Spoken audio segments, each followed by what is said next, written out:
This conversation is sponsored by Readers Fully Booked.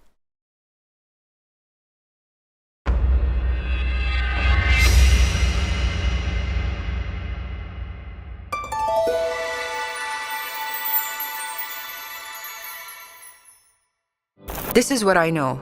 We're all connected to one another, the earth and all her inhabitants. We thrive on these connections, real ones that touch our soul, fill our hearts, and invigorate our mind. I have been so fortunate to experience this all my life, meeting extraordinary, ordinary folks who inspire and provoke. My name is Khadija Muhaisen. Welcome to Adventures of the Soul Conversations. My hope is that they will fill your cup as they have filled mine.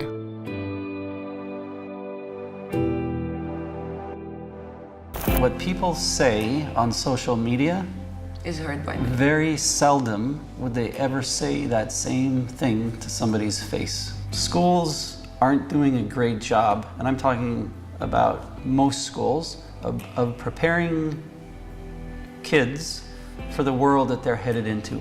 What they're looking for are not kids that get great grades. They're looking for kids and people and adults who can communicate and who can collaborate and who can problem solve and who understand global issues and who think differently and creatively. I think if kids find whatever it is they're studying interesting, they'll learn, because the most important person in a school is who you put in front of kids. Because the days of I'm the teacher, I know everything, you're the student, I'm giving you all this information, it's over. Skill that we can leave, the kids can leave our schools with, are the personal skills.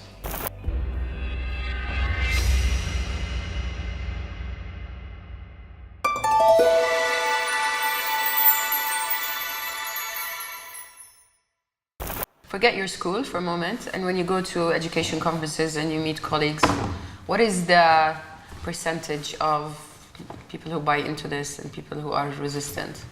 Just a rough, I'm just curious to know what it's like in this private education, international work versus... I think people who go to the conferences that I go to, because the speakers are published, what's happening is published, the people I interact with are interested in the same, right? Or they wouldn't go. I mean, there are conferences, the NISA conference is our big one, and there are people from schools that are really interested in this work. You know, whether it's a cultural piece or a location piece, it's really hard for them, because once you become a facilitator, you have to lose a little bit of control. You have to lose a little bit of, not lose, it's less structured and it's less organized, and it opens the opportunities for people to lose that control of a classroom. I see that. Hold that thought, because we're coming back to this. Going back to the hiring, what is and then we'll go back to reality, because I think we're going to spend most of our time on reality. What is the one question you ask in the interview process that makes or breaks a candidate? I think there are a couple. Almost always, my first question in an interview with a teacher is, are you nice? And how do I know that you're nice? And are you nice to kids? And are you nice to your colleagues? And are you nice to parents? What's the most memorable answer you've received? I mean, what a question, though. Because you're kind of, as you answer this question, you don't want to look like a pompous ass. I don't know if I'm allowed to say ass. We could edit this. But you may look like, you're arrogant. But for me, that's I think the best answer I've heard from a teacher. He gave me the email of two of his students and said, why don't you ask these people? Because I mean, everybody's going to say, yes, of course I'm nice, and I think for me that was the confidence of, right, ask the people I work with every day. Did you? No. I like the aspirational, because that's the world I live in. Right, I see the reality. But I'm always aspiring to something that I think is more valuable for students and student learning. And I see that, and I pick that up, and I think we find each other. Just like you said, you know, the people who show up to these conferences are people who share the same, you know, beliefs and values and goals and visions. And curiosities. Yes. Because a lot of this is the curiosities. And the courage to ask some very difficult questions and look at, and ask yourself some really difficult questions. And what worries me and what I've recently become aware of is this whole idea of confirmation bias, where we surround ourselves with people who see our view, agree with us, and we're not necessarily very open to those who differ from us. And this is the segue into the reality of, first of all, you have schools like yours is a small percentage of schools worldwide. It's a tiny, tiny percentage. It's like a dot. You can't work in isolation again. Eventually, at some point, you're going to have to face the real world. So you're going to have to deal with universities. You're going to have to deal with the workplace, with governments, and this can, you know, translate into other things. So that's why we need to look at the reality of what we're in, and how do we make a difference? Do we make a difference is my question. Do you think we make a difference? Yes. How is that? We definitely, when you say we, who's we? People who think like us. As we drown ourselves in our confirmation bias. Or the kids, you know, like the kids we invest in, or the learning we invest in. I think we make differences in our sphere of influence, right? And that's where you have to start. Mm-hmm. So with your work, do you make a difference? No doubt you do, because you give people perspective, you give people different ways of thinking. You know, you challenge assumptions, you challenge what currently exists. I think in the same way, we make a difference with our kids. And part of that's the preparation piece. We make a difference with our parents because we show them different ways and different ideas. And you know, I just think back to when you came. You know, 2012? Maybe? 2011. Yeah, 2011. I mean, you've, I'm assuming, seen the school evolve over time and change. And, you know, I think about the kids that have left and come back. And, I mean, no doubt we've made a difference. You know, and for me, part of that is I think they've left as more confident kids. I think hopefully more grounded kids. ACS students apply their knowledge and understanding to make a positive difference in the world. They demonstrate personal traits of respect and integrity, global awareness, and reflective thinking.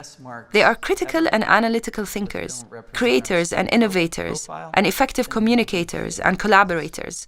These traits make up the school's student profile. And what I often say, Gigi, is, right, if our students leave ACS and they have the best marks ever, but they don't represent our student profile, then we've failed as a school. And the parents should hold us accountable to that. And that's a bit counterintuitive, because what parents want, I just want my kids to get good grades so they'll get into a great university. And what we know is no matter what your grades are, it doesn't guarantee you entrance into any university. It doesn't, but then you fall into, like, I have two questions for you on that. One is I want to go into this whole idea, this whole world of standardized tests and college admissions and all that. But before we go there, how do you measure your student profile? And I'm not just talking about ACS, I'm just talking in general. How do you measure emotional skills? How do you assess and, you know? Well, we actually have a rubric. Okay. I trust you to have a rubric. That outlines what that looks like. And so for middle school kids and high school kids, and I'm just speaking for ACS because I really don't know what other schools do to measure it. Teachers used to, like their advisory teacher, used to assess them on those skills. We're having the conversation now about why are we doing that?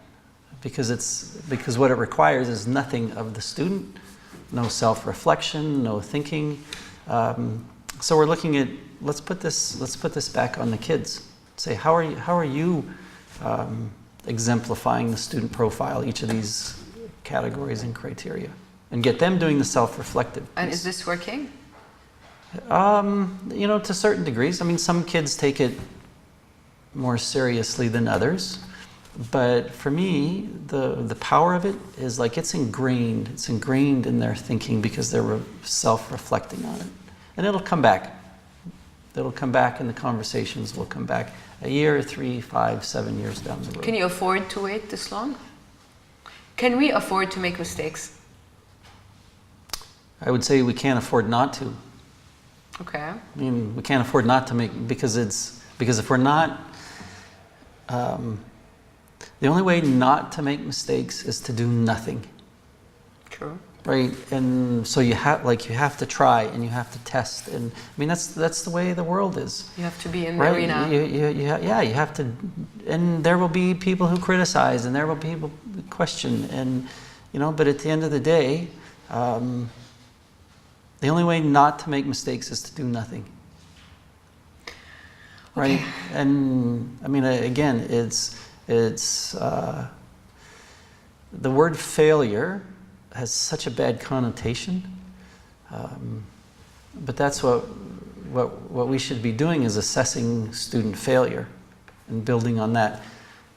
Stopped using the word failure because I think it has so many bad connotations, but making errors and problem solving and going, wow, that didn't work very well, and these 6 people in this room, there was a problem with this chord. Right, they tried 4 different things to fix it. Is that design thinking? It's Most basic. raw. Yeah, it's most basic form. Right, there's a problem. Yeah. So how do we fix it? Yeah. Like, we have a problem. What's the problem? How do we fix it? Did we fix it? Great. Did we fix it as best we can? Under the circumstances. Maybe not. Right, and if not, let's go back and redo it again. Right. So that, for me, that's the whole learning piece. That's what schools should be providing at every age level and every student. And for me personally, I find that harder than being forced to sit down and solve a math problem, because you just don't know where you're going. There's like the unknown, and it's just harder versus memorizing what you need to do and the steps you need to take to go there. Yeah, and what Gigi, in your life is more realistic though, that you have 2 + 2 is 4. I mean, very little in my life. None, I would say. I know, the answer to. No certainty. Very, very, very little certainty.